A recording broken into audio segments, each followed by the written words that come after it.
Hi friends, former prime minister தேவகவுடாவோட grandson ex MP Prajwal ரேவண்ணாவுக்கு Bangalore MP MLA court வந்து சாகுமுறை ஆயுள் தண்டனை கொடுத்திருக்காங்க ஒரு கேஸ்ல.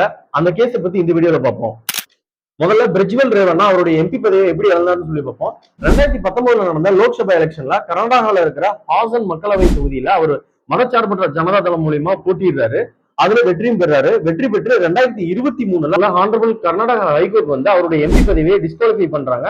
அது மட்டும் இல்லாம 6 வருஷம் அவரை எந்த எலெக்ஷன்லயும் பார்ட்டிசிபேட் பண்ணக்கூடாதுன்னு சொல்றாங்க.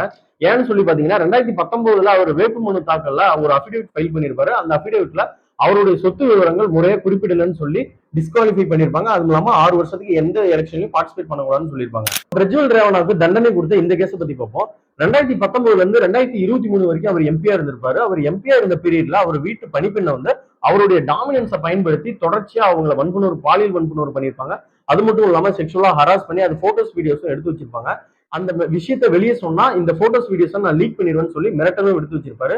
அதனால அந்த பெண் பயந்துகிட்டு எங்கேயுமே யார்ட்டையும் சொல்லாம இருந்திருப்பாங்க. கொஞ்ச நாள் கழிச்சு அந்த போட்டோஸ் வீடியோஸ் சோசியல் மீடியால வைரல் ஆனதுனால 2024 அவங்க ஒரு கம்ப்ளைண்ட் தராங்க. அந்த கம்ப்ளைண்ட் அடிப்படையில பிரஜ்வல் ரேவண்ணாவை 31 மே மாசம் 2024 கைது பண்றாங்க. கைது பண்ணதுல இருந்து இன்றைய நாள் வரைக்கும் அவருக்கு பெயில் எதுவுமே கொடுக்கல. எந்தெந்த செக்ஷனுக்குள்ள எவ்வளவு பனிஷ்மெண்ட் கொடுத்துருக்காங்கன்னு சொல்லி பார்ப்போம். ஐபிசி செக்ஷன் 376 சப்செக்ஷன் 2 கிளாஸ் கேக்கு கீழே ஆயுள் தண்டனையும் 5 லட்சம் ரூபாய் அபராதமும், அதே செக்ஷன்ல கிளாஸ் எண்ணுக்கு கீழே ஆயுள் தண்டனையும் 5 லட்சம் ரூபாய் அபராதமும், செக்ஷன் 354 ஏக்கு கீழே 3 வருட சிறை தண்டனையும் 25,000 ரூபாய் அபராதமும், செக்ஷன் 354 பிக்கு கீழே 7 வருட சிறை தண்டனையும் 50,000 ரூபாய் அபராதமும், அதோட செக்ஷன் 354 சிக்கு கீழே 3 வருட சிறை தண்டனையும் 25,000 ரூபாய் அபராதமும், அது மட்டும் இல்லாம மிரட்டல் விடுத்ததுனால 506 கீழே 2 வருட சிறை தண்டனையும் 10,000 ரூபாய் அபராதமும், செக்ஷன் 201 கீழே 3 வருட சிறை தண்டனையும் 20,000 ரூபாய் ஃபைனும், அது மட்டும் இல்லாம ஐடி ஆக்ட்ல செக்ஷன் 66 க்கு கீழே 3 வருட சிறை தண்டனையும் 25,000 ரூபாய் ஃபைனும் கொடுத்திருக்காங்க. அது மட்டும் இல்லாம பாதிக்கப்பட்ட பெண்ணுக்கு வந்து 11,20,000 ரூபாய் காம்பன்சேஷன் கொடுக்க சொல்லி உத்தரவு கொடுத்திருக்காங்க.